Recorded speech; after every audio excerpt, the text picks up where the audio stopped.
नमस्ते फ्रेंड्स, स्वागत है आपको फिर से मेरे YouTube चैनल पर। फ्रेंड्स, भारत के प्रधानमंत्री श्री नरेंद्र मोदी जी चुनाव प्रचार खत्म करके सीधे जो है वो कन्याकुमारी जाएंगे और वहाँ पे जो विवेकानंद मेमोरियल रॉक है उस जगह पे जा करके और 45 घंटों तक ध्यान लगाएंगे, है ना। लगभग 2 दिनों तक वहाँ पे बैठ करके और ध्यान लगाएंगे। तो हम इस वीडियो के माध्यम से यह समझने का कोशिश करेंगे कि विवेकानंद मेमोरियल रॉक इतने ज़्यादा स्पेशल क्यों है।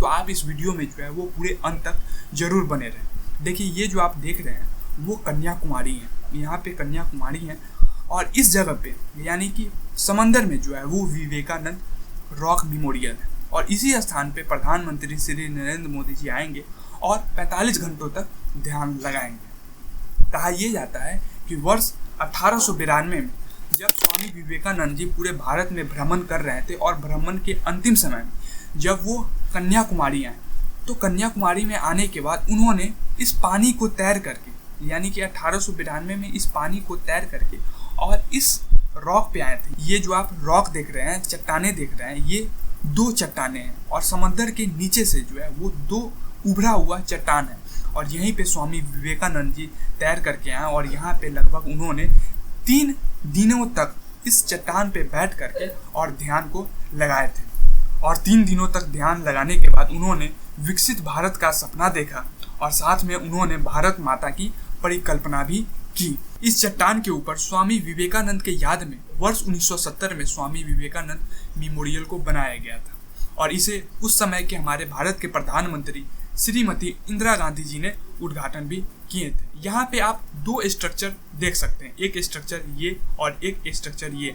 दोनों स्ट्रक्चर के अपने अपने अलग अलग जो है वो महत्व है। पहले स्ट्रक्चर में स्वामी विवेकानंद जी की मूर्ति है क्योंकि स्वामी विवेकानंद जी यहाँ पे आए थे और 3 दिनों तक ध्यान को लगाए थे और 3 दिनों तक ध्यान लगाने के बाद इन्होंने भारत माता की परिकल्पना की। तो पहले स्ट्रक्चर में जो है वो स्वामी विवेकानंद जी की मूर्ति है और दूसरा जो स्ट्रक्चर है उसमें माता पार्वती की पाँव के चिन्ह है क्योंकि कहा यह जाता है कि माता पार्वती इसी चट्टान पे आकर के और भगवान शिव की आराधना की थी, भगवान शिव की प्रतीक्षा किए थे और भगवान शिव की प्रतीक्षा इन्होंने एक पाँव पे खड़े रह करके किए थे।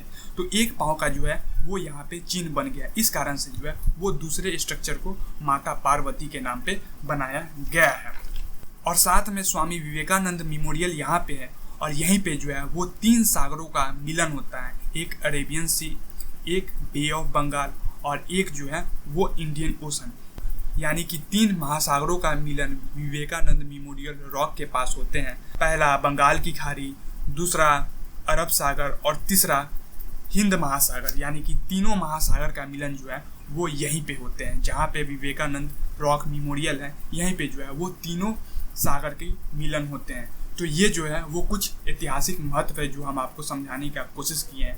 आपको यह कंटेंट कैसा लगा, आप अपना राय जो है वो कमेंट के जरिए हमें कमेंट बॉक्स में जरूर दें। धन्यवाद।